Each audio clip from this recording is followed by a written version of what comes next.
அஸ்ஸலாமு அலைக்கும் வரஹ்மத்துல்லாஹி வபரகாத்தோ. ரசூல்லா அதிகமாக கேட்ட துவா இது தெரியுமாங்க? உள்ளத்தை பரிசுத்தப்படுத்தும் துவா. நக்சி தக்வாஹ, இறைவா என்னுடைய உள்ளத்திற்கு இறையச்சத்தை வழங்குவாயாக, அதை பரிசுத்தப்படுத்துவாயா. இந்த துவா தான் நபி ஸல்லல்லாஹு அலைஹி வஸல்லம் அதிகமாக கேட்டுக்கக்கூடியவங்க.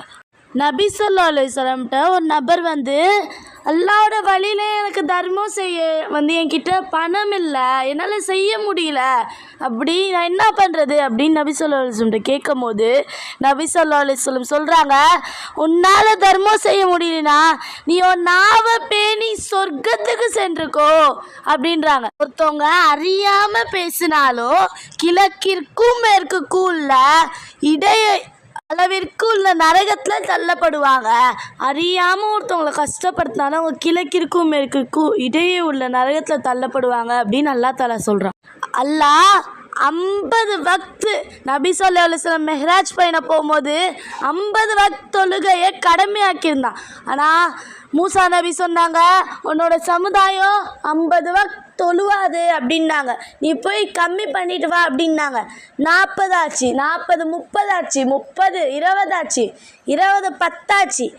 திரும்பி மூசா நபி திரும்பி போய் கம்மி பண்ணிட்டு வாண்டாங்க. 10 5 ஆச்சு. 5 வந்துட்ட பிறகு மூசா நபி சொன்னாங்க, இதுவும் உன்னோட சமுதாயம் தொழுக மாட்டாங்க, திரும்பி போய் கம்மி பண்ணிட்டு வா அப்படின்னாங்க. ஆனால் நபி சொல்கிறாங்க, இல்லை என் சமுதாயம் இதை தொழுவாங்க அப்படின்றாங்க. ஆனால் இப்போ இருக்க மக்கள் தொழுகையை விடக்கூடியவர்களும் வீணான காரியங்களை மூழ்கி கிடக்கக்கூடியவர்களாக இருக்காங்க. நம்ம 2 தோல் பூஜ்யத்துலேயும் மலக்குமார்கள் உட்காந்துருப்பாங்க. நம்ம செய்கிற நன்மைகளையும் நம்ம செய்கிற தீமைகளையும் எழுதிட்டு இருப்பாங்க அப்படின்னு அல்லாஹ் சொல்கிறான். நாளை மறுமையில் அல்லாஹ் நம்மள்கிட்ட அதை காமிப்பான், நம்ம செஞ்ச நன்மையும் தீமையும். இந்த ஏடை வந்து யார் வலது கையில் வாங்குறாங்களோ அவங்க சொல்லுவானா, அந்த மனுஷன் நான் பாஸ் ஆகிட்டேன் இந்த மறுமையில் அப்படின்னு சொல்லக்கூடியவனா இருப்பான்.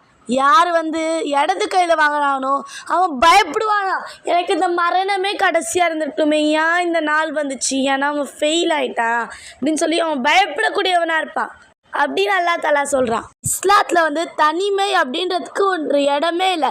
அங்கே 2 இருந்தால் 3வது அங்கே அல்லாஹ் இருக்கான் அப்படின்னு அல்லாஹ் தஆலா சொல்கிறான்.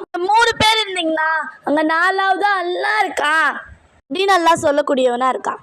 மனிதன் தவறு செய்கிற வகையில் தான் படைச்சிருக்கேன் அப்படின்னு அல்லாஹ் தஆலா சொல்கிறான். ஆதமோட மக்களோட உள்ளத்தை அல்லாஹ் 2 விரல்களுக்கு நடுவில் வச்சிருந்தான், நினச்ச மாதிரி திருப்புறான். அந்த மாதிரி தான் காலையில் முஸ்லீமாக இருக்கவன் மாலை